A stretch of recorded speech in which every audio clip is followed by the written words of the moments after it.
بسم اللہ الرحمن الرحیم۔ السلام علیکم دوستوں، آج کی یہ میری ویڈیو آپ لوگوں کے لیے خاص ہونے والی ہے، کیونکہ آج کی ویڈیو میں آپ لوگوں کو پہلے میں جیسے بتا چکا ہوں کہ شاہ ولی اللہ کے بارے میں بتانے جا رہا ہوں۔ یہ میری سیکنڈ ویڈیو پاک افیئر پہ جو فرسٹ ویڈیو میں نے آپ لوگوں کو پہلے بتا دی تھی کہ Aligarh movement and sir Syed Ahmad Khan, and second video Shah ولی اللہ۔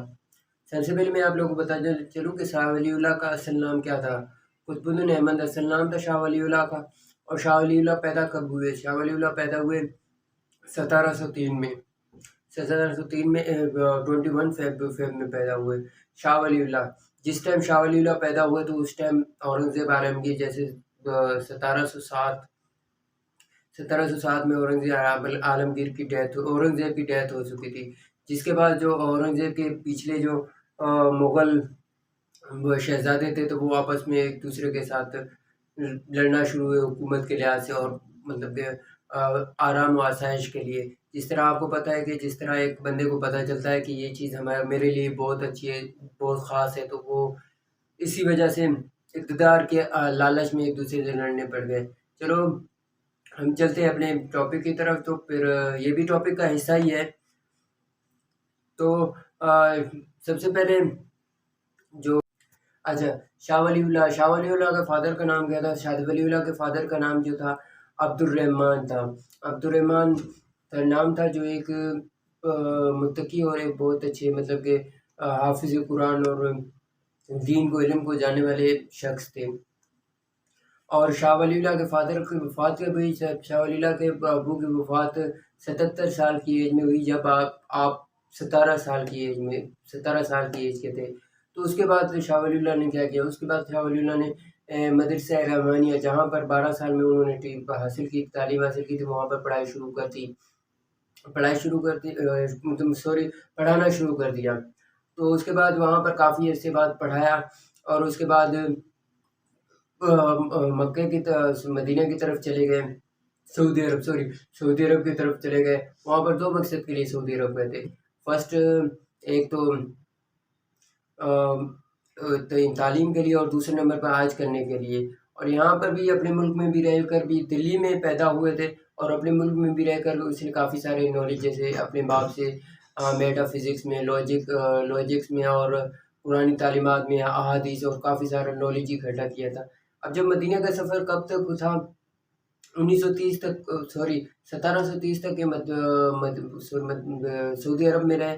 وہاں پر اسے ایک استاد، شفیق استاد، اس کا نام یاد نہیں ہے، تو وہ ملے، جس سے وہ بہت زیادہ مستفید ہوئے، اور 4 سالوں کے بعد وہ حج کمپلیٹ کر کے اور تعلیم کمپلیٹ کر کے پھر واپس آ گئے۔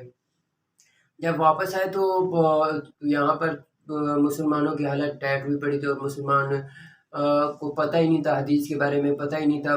مطلب کہ جو ریلیجیس سینٹ تھے وہ ڈیفائن یا حدیث اور ان کو نہیں کر پا رہے تھے، جس وجہ سے معاشرہ جس طرف چلا جا رہا تھا، جس طرف مسلمان جا رہے تھے۔ تو اس کے لیے انہوں نے کیا کیا سب سے پہلے، اور دوسرے نمبر پر حکومت زیادہ تر مراٹھوں اور سکھوں کے پاس جاتی ہوئی جا رہی تھی، مطلب کہ سکھ بہت سارے علاقے پر قبضہ کر رہے تھے۔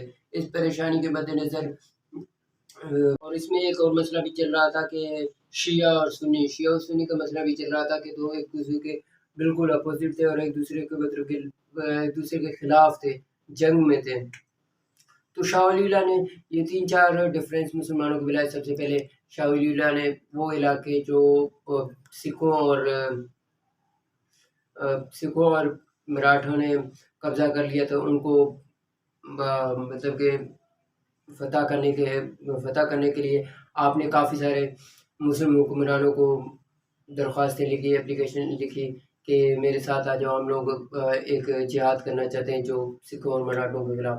جو پانی پت کی تیسری لڑائی 1761 میں جیت کر وہ علاقہ قبضہ کر مراٹھوں اور سکھوں سے قبضہ چھڑا کر مسلمانوں کے حوالے کر دیا۔ تو یہ تو ہو گیا۔ تو اس کے بعد یہاں پر مسلمانوں کو جنگ فتح نہیں ہو رہی تھی، پہلی بھی دوسری بھی، اور تھرڈ پانی پت وار اور پانی پت میں مسلمانوں کے پاس تو پہلی میں دوسری میں تو مطلب کہ ناکافی اسلحہ، ناکافی فوج تھی۔ تو انہوں نے احمد شاہ ابدالی کو ایک خط لکھا، جو ایک طاقتور مسلم مسلم جاں باز جنگجو سپہ سالار تھے، تو ان کو تو ان کی وجہ سے وہ پانی پت کی تھرڈ لیئر جیت پائے۔ تو اس کے بعد مسلمانوں کو شیعہ اور سنی کا مسلم شاہ ولی اللہ کا ایک ہی امرا ہے کہ مسلم ایک ہے، تو انہوں نے یہ کنسیپٹ بھی مسلمانوں کے خطا کر دیا، ایک مسلمانوں کو بنا دیا۔ اور تھرڈ نمبر پر انہوں نے اکنامکلی سب سے پہلے تاجروں کو انہوں نے یہ کہا کہ جس طرح حضرت محمد صلی اللہ علیہ وسلم نے تجارت کا ذریعہ اور تجارت کرنے کا کہا ہے، تو آپ لوگ بھی اپنی تجارت کو کنٹینیو کریں، سکسیس ملے گی ہمیں، آپ لوگ تجارت کو مت چھوڑیں۔ پھر اس کے بعد کافی سارے اور انہوں نے، جس طرح شاہ ولی اللہ نے 51 بکس لکھی، جس میں 23 اردو میں لکھی اور 28 پرشین میں لکھی، اور سب سے جو موسٹ امپورٹنٹ تھنگ ہے وہ شاہ ولی اللہ کے وہ ہے قرآن مجید کا فارسی میں ترجمہ۔ اور شاہ ولی اللہ میرے خیال میں سب سے زیادہ اسی وجہ سے، اور شاہ ولی اللہ سب سے زیادہ اسی وجہ سے جانا جاتا ہے کیونکہ وہ پہلے انسان تھے جس نے قرآن مجید کو پرشین میں ترجمہ کیا تھا۔